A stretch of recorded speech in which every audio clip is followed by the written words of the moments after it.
Good evening and welcome to CYC News for today, the 9th of November 2014 AD and the 30th of Baba 1731 AM. I'm Angie. In today's headlines, Human Rights Watch says ISIS seized and tortured several hundred Kurdish children in Kobani.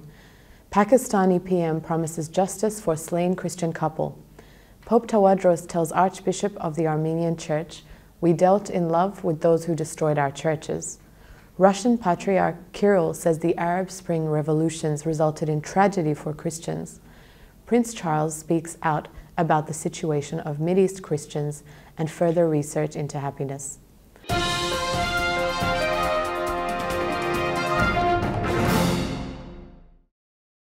A statement from Human Rights Watch released this week says ISIS seized and tortured Kurdish children with water and electricity cables and forced them to watch videos of beheadings during 4 months of captivity. In a report published on its website this week, the organization said that ISIS abducted about 250 children aged 14 to 16 on 29 May as they returned to the Syrian town of Kobani after taking school exams in the city of Aleppo. The organization freed the detained children in several stages, first releasing 100 girls within 1 hour of their abduction. However, the Islamic State group detained about 153 boys in a school at Mideast town, west of Kobani. Some of these boys were freed last June and September. About 15 of them were exchanged for ISIS fighters held by the armed Kurdish group.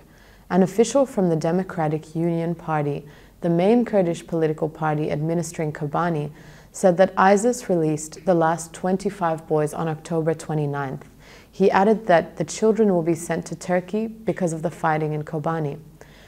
The statement further mentioned that ISIS guards at the Mideast school beat children who tried to escape or did poorly in compulsory religious lessons or did anything else perceived by their captors as misbehaving. According to the detailed testimonies of some children who were freed and sent to Turkey, they were forced to pray 5 times a day, and teachers also forced them to watch videos of ISIS in combat and beheading captives. They were also prevented from speaking in Kurdish, their native tongue. Pakistani Prime Minister Nawaz Sharif announced there would be no mercy for the murderers of a Christian couple who were burned alive inside a kiln after a local mob believed the two had desecrated a Quran. The husband of the couple, believed to be in their mid-20s and have 3 children, is reported to have had a payment dispute with the owner of the kiln, who then may have told locals that the two burned the Quran. Sharif promised justice for Pakistani minorities, and already up to 40 people have been arrested in the village of Kot Radha Kishan in Punjab, CNN reported, adding that the woman may have been pregnant at the time of her death. Christians in Pakistan have often been targeted with accusations of blasphemy, a capital offense. Sharif's spokesperson said the Prime Minister said that the state must act proactively to protect its minorities from violence and injustice, the New York Times reported.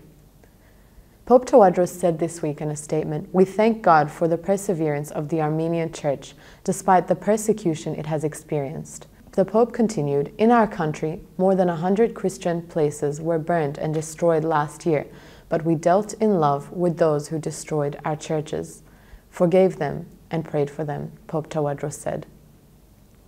Pope Tawadros this week met with His Eminence Archbishop Tawadros of the Armenian Church, praying a Mass for the Coptic community in Russia.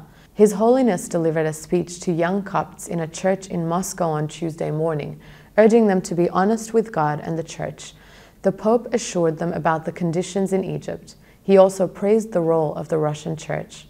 Father Juvenali, Bishop of Moscow for monasteries, said during his meeting with His Holiness Pope Tawadros and his accompanying delegation in a convent yesterday evening, that the Egyptian and Russian churches have a long history and experience similar circumstances. He added that he has visited Egypt and noted the philosophy of discipleship is rooted in the Coptic Church. On Pope Tawadros' 8-day trip to Russia, His Holiness met His Beatitude Patriarch Kirill of Moscow and all of Russia, and a number of his aides. He also met with archbishops, bishops, and priests of the Russian Orthodox Church, as well as the Foreign Minister Sergei Lavrov, some Russian officials, and Egypt's ambassador to Russia, Dr. Mohammed al-Badri, who greeted His Holiness at the airport upon arrival. The Pope also visited a large number of monasteries and churches and museums in the capital city of Moscow and St. Petersburg. This is the first time that His Holiness Pope Tawadros of Alexandria has visited the Russian Church since his inauguration nearly 2 years ago. It is the first visit of a Coptic Pope to Russia in the last 26 years. The last visit was paid by the late Pope Shenouda III in 1988 to attend a celebration to mark the 1000th anniversary of the introduction of Christianity to Russia. The Arab Spring revolutions have brought trouble and hardship to the people of Egypt, Syria, Libya, and Iraq, said Patriarch Kirill of the Russian Church in an interview broadcast Tuesday on Al-Hayya Egyptian TV. The Russian Patriarch added that certain parties seek to create chaos in Arab countries. He stressed that the turmoil in the Middle East would be channeled to the benefit of certain parties. The so-called Arab Spring has brought huge suffering to the Egyptian, Libyan, Syrian, and now Iraqi peoples.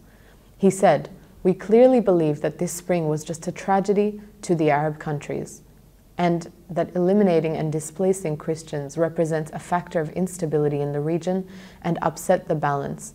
Therefore, every means should be used to prevent the displacement of Christians and to allow the displaced people to return to their homes, because they have inhabited these lands for centuries." Kirill expressed his happiness at Pope Tawadros' visit to Russia. He said that they held an important meeting and agreed to turn a new page in interchurch relations. He noted that they also agreed to establish a joint work committee to assist in the development of relations in terms of spiritual, cultural, and educational aspects.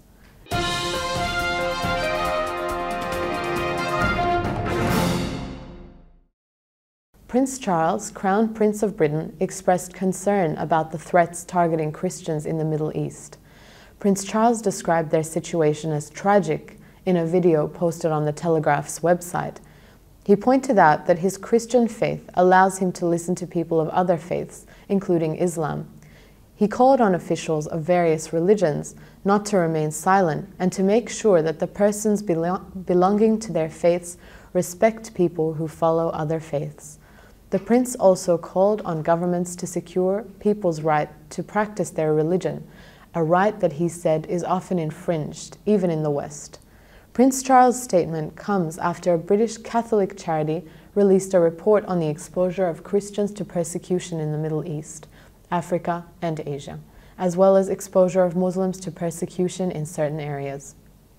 According to BBC News, happiness levels dip as you hit middle age, but only if you live in the affluent West, according to experts. Using World Survey data, the Lancet study authors found that life satisfaction followed a predictable trajectory depending on where people lived. In countries such as the UK and the US, life satisfaction followed a U-shape, dipping to a low in the midlife. In Africa, it was low throughout, and in Eastern Europe, the former Soviet Union, and Latin America, it declined with age. The reasons behind the trends were multiple and complex, but there were some plausible explanations as well as important lessons to be learned, said Professor Andrew Steptoe of University College London and colleagues. Their report is part of a series on health and aging, published in The Lancet, warning of a growing burden of chronic disease and diminished well-being affecting the quality of life of older people. The researchers used 4 years of data from the Gallup World Poll in more than 160 countries, covering more than 98% of the world's population, to make their evaluations. Co-researcher Angus Deaton of Princeton University in the US said economics could explain this. He said, "This is the period at which wage rates typically peak and is the best time to work and earn the most, even at the expense of present well-being, so as to have increased wealth and well-being later in life." This might explain why elderly people were happier despite becoming more frail, although poorer health led to lower ratings of life satisfaction among the elderly. Higher life satisfaction seemed to stave off physical health declines. And that's all for CYC News today. Stay tuned for more Christian content on CYC. I'm Angie, and from the CYC studios in Sydney, Australia, good night and God bless.